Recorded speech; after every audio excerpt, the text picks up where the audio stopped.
Public companies. This section is aimed at those of you who work for public companies, but it offers valuable knowledge for anyone in a business setting. Publicly traded companies have quarterly calls, or meetings, in which they release their results. Investors will ask about any number of things, including the metrics that are customarily used in your industry. When I was HGTV's COO, one of my key duties was distribution. My job and that of my distribution team was to sell HGTV to cable operators and satellite providers, who would then transmit the network into viewer homes. Each viewer who received HGTV was called a subscriber. The investors would grill me about how many subscribers we had, how many would be rolling out from new deals, timelines, and the like. They did this because they had a formula, which said these subscribers were worth $10 each.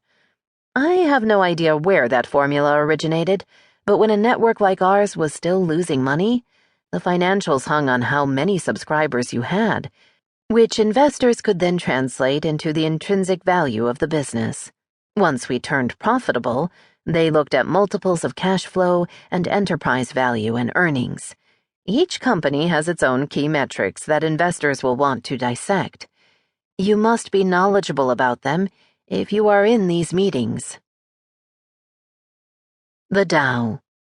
When I was back in graduate school about 1,000,000 years ago, getting a master's degree in advertising, there was a married couple in the program.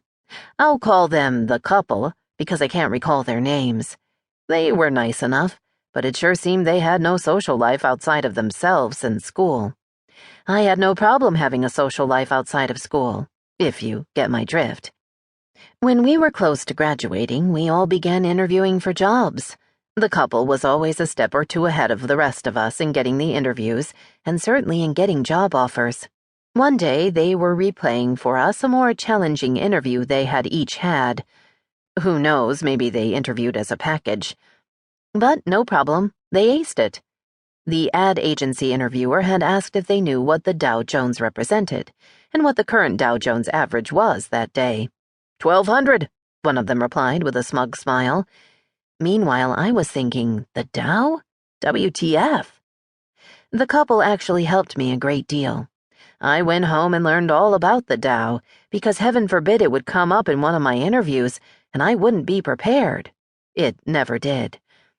This conditioning greatly helped me when I went to work at CNBC, because the network's mission was to be a knowledgeable money manager for those watching the channel. Follow the Dow and the S&P if you work in a publicly traded company. They are important indicators of the overall financial health of the economy. Summing it up. Getting to be comfortable with the language of numbers is a critical skill set for executive management. I learned it on the job, through continuing education, and by asking others for help. Even with the education I got, I still carried around a little cheat sheet of financial terms and their definitions, such as the difference between cash flow and free cash flow, and other terms that investors would banter around on our quarterly calls. I met with my CFO constantly to continue my education. To be an effective leader, you can never stop learning or asking others for help. One of our most visible female leaders agrees. In Supreme Court Justice Sonia Sotomayor's 2013 book, My Beloved World, she says she has asked others for their wisdom throughout her life. She recounts a time in grade school when she learned from another girl how to study. The most critical lesson I learned that day is still one too many kids never figure out. Don't be shy about making a teacher of any willing party who knows what he or she is doing. In retrospect, I can see how important that pattern would become for me, how readily I've sought out mentors, asking guidance from professors or colleagues, and in every friendship soaking up early whatever that friend could teach me. For someone who thought the Dow was a cleaning product, I'm living proof you can learn enough about finance to be informed, well-reasoned, and dangerous to your competition. Skill 3. A global perspective. You can't consider your conditioning complete until you've taken the practice to a global level.